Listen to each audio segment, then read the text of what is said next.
പ്രസിഡന്റുമാർ, ജനറൽ സെക്രട്ടറിമാർ, അഖിലേന്ത്യാ അടിസ്ഥാനത്തിലുള്ള നേതാക്കന്മാർ, നിരവധി ആളുകൾ ഇപ്പോൾ BJPയിൽ ചേക്കേറിക്കൊണ്ടിരിക്കുകയാണ്. കഴിഞ്ഞ 2-3 ആഴ്ചക്കിടയിൽ തന്നെ 10-40ഓളം ആളുകളാണ് ദേശീയ അടിസ്ഥാനത്തിലുള്ള നേതൃനിരയിലുള്ളവർ ഇപ്പോൾ BJPയിലേക്ക് ചേക്കേറിയിട്ടുള്ളത്.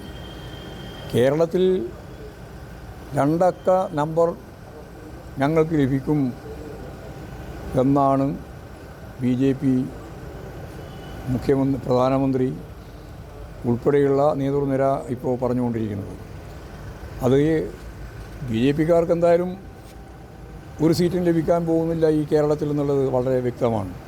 അപ്പോൾ അവർ പ്രതീക്ഷിക്കുന്നത് ഈ ജയിച്ചു വരുന്നവരിൽ ഒരു നല്ല വിഭാഗം BJPയോടൊപ്പം നിൽക്കുന്ന നില വരുമെന്നുള്ളതായിരിക്കും അവർ പ്രതീക്ഷിക്കുന്നത്. അതാണ് അവർ വളരെ വ്യക്തമായിട്ട് പ്രധാനമന്ത്രി തന്നെ 2 അക്കം നമ്പർ ഞങ്ങൾ നേടും എന്നാണ് പറയുന്നത്.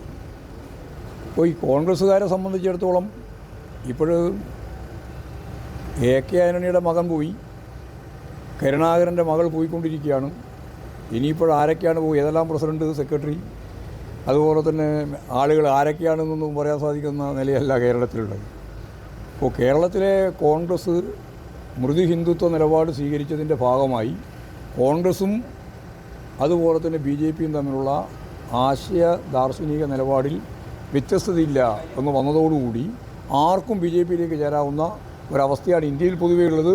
കുറച്ചുകൂടി കേരളത്തിലായിരുന്നു അത്രത്തോളം വേഗം പോകാതിരുന്നത്. അതിപ്പോൾ കേരളത്തിലും ആ രീതിയിലേക്ക് കാര്യങ്ങൾ നീങ്ങിക്കൊണ്ടിരിക്കുന്നു എന്നുള്ളതാണ് കണ്ടുകൊണ്ടിരിക്കുന്ന ചിത്രം. ഈ പത്മജ പോകുന്നതോടുകൂടി അത് ഈ തെരഞ്ഞെടുപ്പിൽ കോൺഗ്രസിന് എത്രമാത്രം ക്ഷീണമുണ്ടാക്കാൻ സാധ്യതയുണ്ടെന്നാണ് കോൺഗ്രസിൻ്റെ വിശ്വാസ്യതയാണ് ഇല്ലാതാകുന്നത്. ഇവരാരെങ്കിലും പോകുന്നോ ഇല്ലയോ എന്നുള്ളതല്ല. BJPയിലേക്ക് ചേക്കേറാൻ വേണ്ടിയിട്ട് ഏത് കോൺഗ്രസ് നേതാവിനും കേരളത്തിൽ പ്രയാസമില്ല എന്നൊരവസ്ഥ വന്നാൽ ആളുകൾ എങ്ങനെയാണ് വിശ്വസിച്ച് ഇവരെ വോട്ട് ചെയ്ത് ജയിപ്പിക്കുക? നാളെ ഇവർ കോൺഗ്രസ് പോകില്ല എന്നുള്ളതിന് എന്താ ഉറപ്പുള്ളത്? അതാ ചോദ്യം. കേരള രാഷ്ട്രീയത്തിന് മുമ്പിൽ ഏറ്റവും പ്രധാനപ്പെട്ട ചോദ്യം അതാണ്.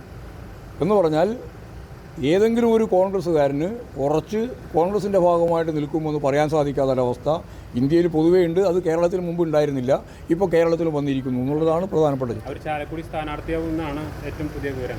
അല്ല, അതിപ്പോൾ സ്ഥാനാർത്ഥിയായാൽ നമുക്ക് അതിനെ ശക്തിയായി എതിർക്കേണ്ടി വരുമല്ലോ. നമ്മൾ എതിർക്കും. മുൻപ് മുകുന്ദപുരായിരുന്ന സമയത്ത് വടമാഷം മത്സരിച്ച് ഇതിനോട്ട് തോറ്റതാണ്. ഇപ്പോൾ വടകരയിൽ ഇതിൻ്റെ ഒരു ഇമ്പാക്റ്റ് ഉണ്ടാവും.